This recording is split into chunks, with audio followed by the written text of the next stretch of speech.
Welcome to the Ego versus EQ and You podcast, where we discuss the key aspects of emotional intelligence and ways to apply it in everyday living. Now let's work together to make common sense more common. Welcome back to the Ego versus EQ and You podcast. This is Jen, your host, and today we are going to talk about Ego Trap 8, which is relapsing back to your old ways. And this occurs when we shift from sort of high ego behaviors to high EQ behaviors. And we demonstrate the capacity to be self-aware and empathetic and self-disciplined.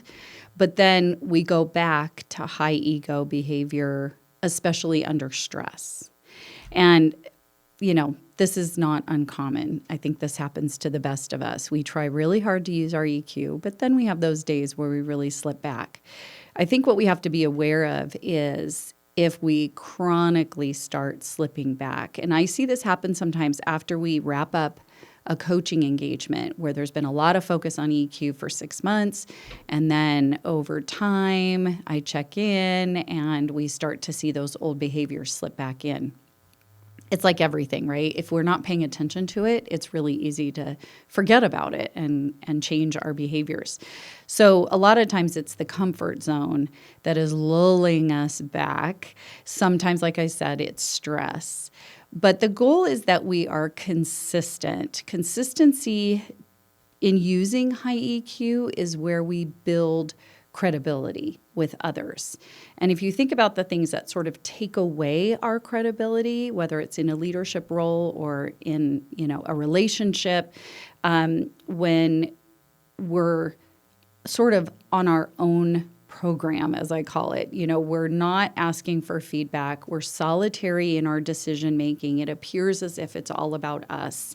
That's where we really start to lose our credibility, or maybe being inconsistent, like talking out of both sides of your mouth, as they say, being able, showing mixed messages, that hurts our credibility with others. Even kind of being a fair weather boss or a fair weather friend, I'll support you until it's unpopular and then I'm out.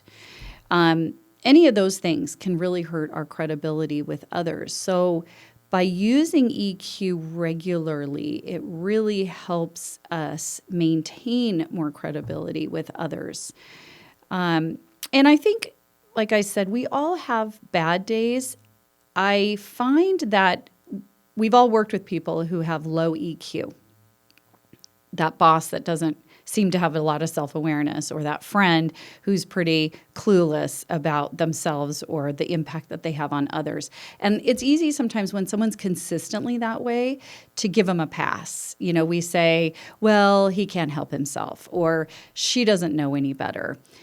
But it's when we have a leader who does show some self-awareness, or a friend who does show some self-awareness and social awareness, and then at times you see them choosing not to.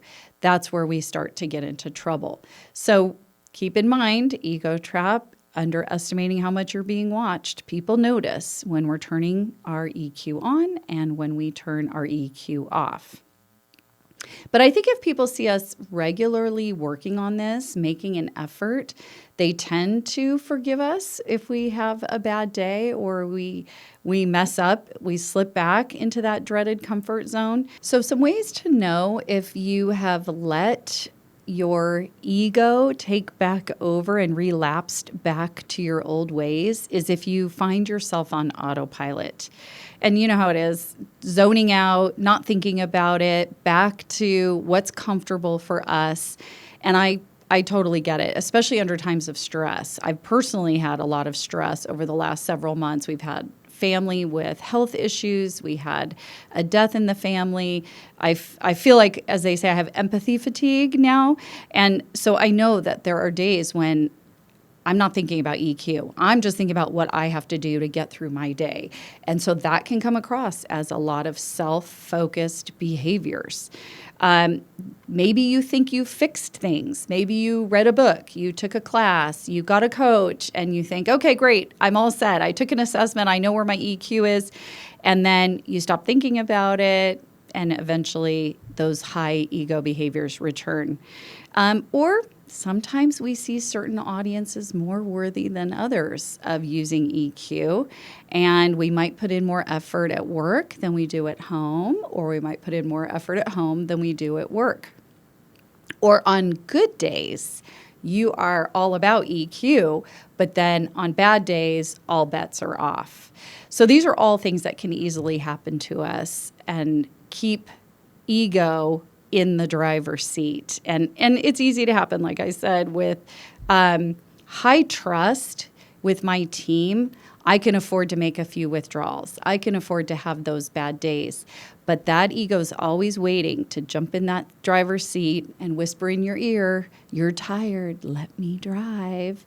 So there's things that we can do to help build our high EQ, low ego behaviors. So in a nutshell, assume the best and maybe delay judgment before you take action with others.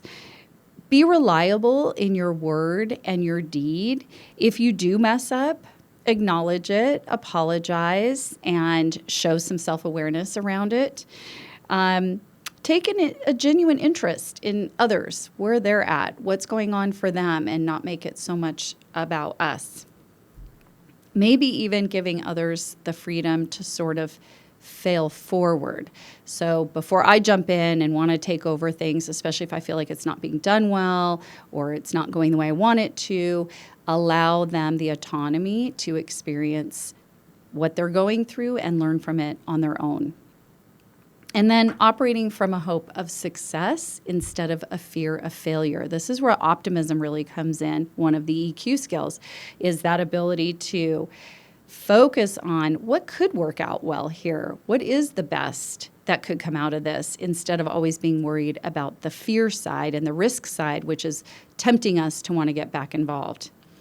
And of course, asking for feedback. Asking others, how's it going? How am I doing? Is there anything I can do to maintain my EQ? Having a common language around this is super helpful too. So having team events around EQ, having multiple people take the assessment so you all understand what you're talking about, what you're looking for, and ways to give each other feedback on those behaviors are all great ways to keep EQ in the fore and ego in the back seat. So when you're honest, sincere, and committed to working on your EQ on good days and bad days, people will accept you for just being human.